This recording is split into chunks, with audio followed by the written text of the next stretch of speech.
Hello hi सांग माने जय जगन्नाथ केमती अच्छी आशा करुच्ची भलरे थे। आज एक नुआ ब्लॉग्रे आपण मानक स्वागत। आज आम कुआडे जाऊँ सांग मैंने टिके गेस करी कमेंट रे कहले this is our sir station we are going to Jaleshwar.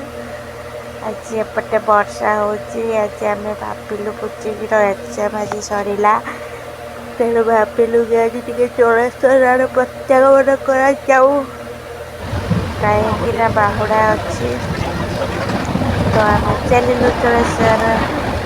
आम धौली एक्सप्रेस रे बसीगलु भाग्यवश तो टे सीट आमको मिलगला रिजर्वेशन में चढ़ी जनरल टिकेट काटी आपण मैंने एमती करती कि नहीं तो बहुत थर बिना टिकेट रे भी तो माँ झील तीटा सीट बस आवाज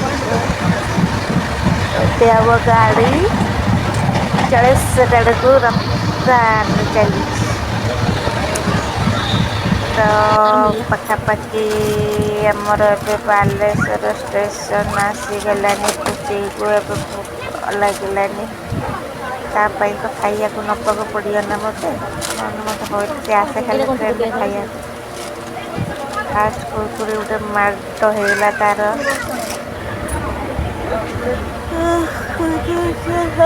तार टे भाविलु आम टे भिडियो सुट करदे बाहर दृश्य केमी प्रायत सारा ओडिशा रे वर्षार चली मो भिडियो बनाऊँ ट्रेनटा बहुत जोर चलती आम माँ झी एंजय कर ट्रावेलिंग वर्षा पाग सेकेंड खाइया आसीगला तार खाली खाइया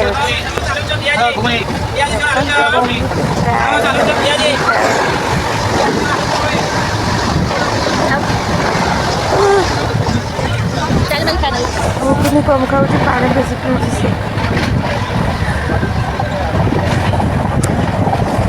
तो सांग मैंने आपण सहित भी मुझे सेयार करना अंचल जलेश्वर जाऊर फुल भिडियो तो आज भाविली फुल भिडियो आपण मान सहित सेयार करी।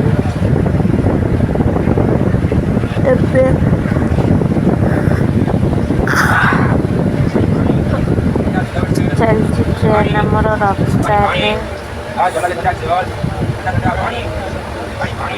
स्टाइल देखते सांग आम पाखे गोटे बुढ़ाटा बसते ना सी हूँ बालेश्वर पड़गला आमर आमको 3टा सीट मिलगला से शुई होती बसुली खेल आमर बधे राजघाट पहुँची गलानी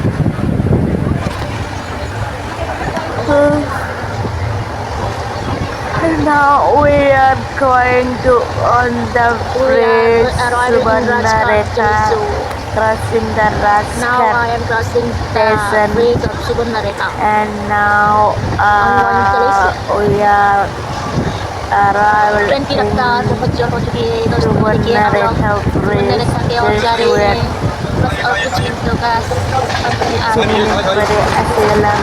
Subarnarekha bridge लोकल एपे आमर ओल्लेगला ट्रेन पहुँचीगला जडेश्वर स्टेशन रे शीघ्र मन भारी खुशी ये देखु आमर क्षेपणास्त्र घाटी देखु जलेश्वर स्टेशन पूरा माहौल भी बदल जाए बहुत सुंदर स्टेशन बहुत भल अब चलू घर आड़ी ऑटो रे जीवु आम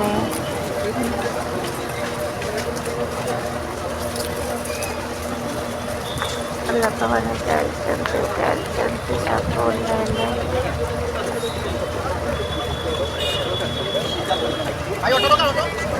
ବହୁତ ଦେଖନ୍ତୁ ବହୁତ ସୁନ୍ଦର ହେଇଛି ପୁରା କଟକ ପରିକି ଏବେ ଏଇଠୁ ଆମେ ଅଟୋ ଧରିଆ ଅଳ୍ପ ବାଟ ଆମ ଘର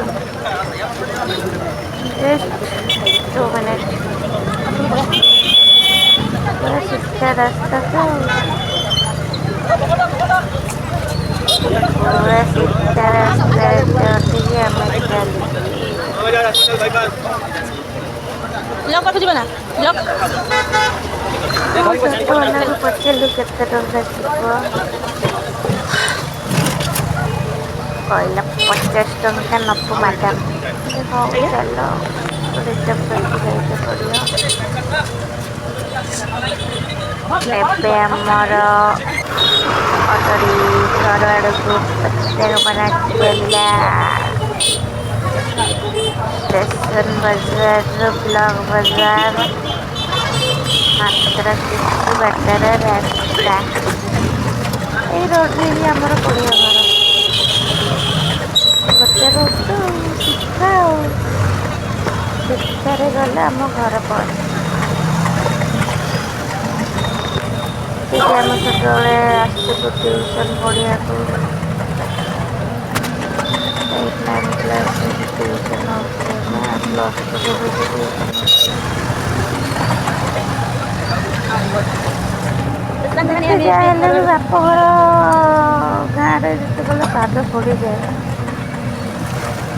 ସବୁ ଝିଅଙ୍କର ମାନସିକ ସ୍ଥିତି ବଦଳିଯାଏ। ଆପଣମାନଙ୍କର ବଦଳିଲା ନାହିଁ ମୋର ବି ବଦଳିବ। ଯେତିକି ମନରେ ଦୁଃଖ କଷ୍ଟ ଯନ୍ତ୍ରଣା ଥାଏ ସବୁ ଛାଡ଼ି ଦେଇକି ଆସିଲା ଭଳିଆ ଲାଗେ। ଏଠି ପୁରା ଶାନ୍ତିରେ ବଞ୍ଚିବାକୁ ଇଚ୍ଛା ହୁଏ। ଆଉ କିଛି ମନରେ ଭାବନା ଆସେନି। ଏବେ ଆମ ଜଳେଶ୍ୱରର ବଡ଼ ବଜାର ପହଞ୍ଚିଗଲୁ। ଏଇଠି ଆମର ଜଳେଶ୍ୱର ମହୋତ୍ସବ ବି ହୁଏ।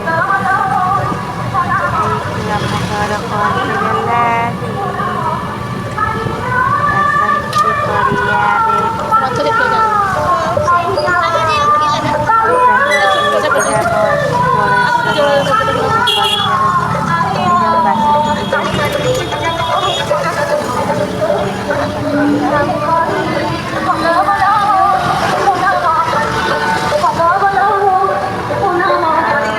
ଚାଲିଲା ଆମ ରଥ।